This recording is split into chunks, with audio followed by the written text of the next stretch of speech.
Welcome to this week's Movement Debriefed video. Let's look at some movement, shall we? Today's little lesson, if you will, is going to be very short, very sweet.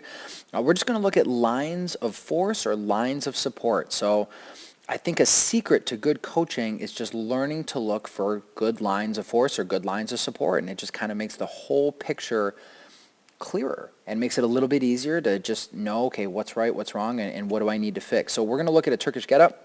We're going to look at a little imbalance from right side to left side, and we're going to see kind of what the difference is. And so as we go through, first we're going to look at the screen on the right here. Now we can see in this supported position with the bell up overhead, look at the line.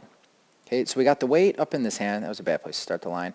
And look at that nice line of support all the way from the weight all the way through the opposite shoulder, traveling straight across the shoulder girdle. So we have both shoulders in a great position. Turkish get-ups are tricky because the shoulders are both pulling down, but kind of down one. So we got this left shoulder here is pulling down and away, and then we have this right shoulder here that is pulling down and away, but more towards the midline. So one shoulder is a little bit more towards the midline, one's a little bit more to the outside. So it's a tricky movement because the shoulders are actually doing two different things. But again, in this position, we have this nice line of support all the way through. My line tool is not working.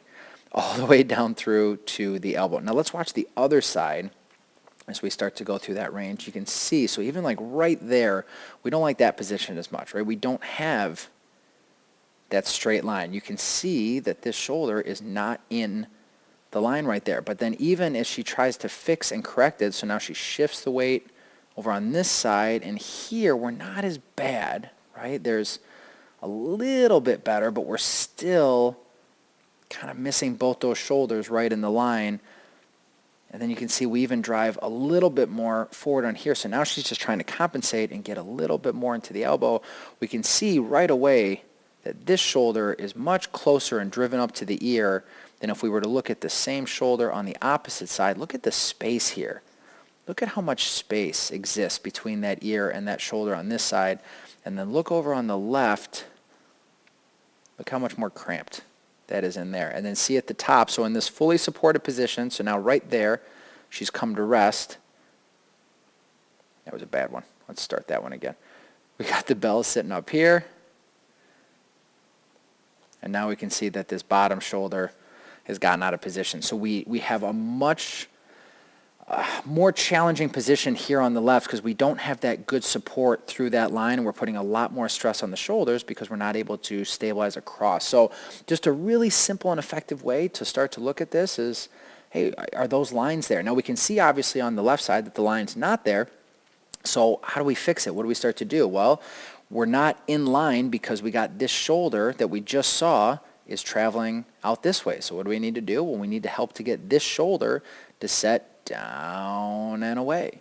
So we're driving up to the ear just a little bit. So it just comes down to posture like anything else. So it's a simple fix. It's a simple thing to coach and cue. Maybe the elbow needs to be moved out just a little bit. She's not rotating enough and trying to packing the arm down in. And that puts it in a position where it's driving the head of the humerus up and out this way. So maybe if we just slide the forearm out a little bit.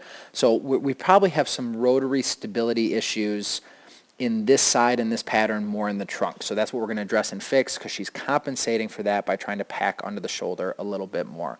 So it just gives us a way that we can start. But to simplify, we're just looking at lines. And it's a really easy and effective way to coach a lot of different movements. So I said short and sweet. I lied. That was long and rambling. But thank you again so much for joining me, and look forward to next time.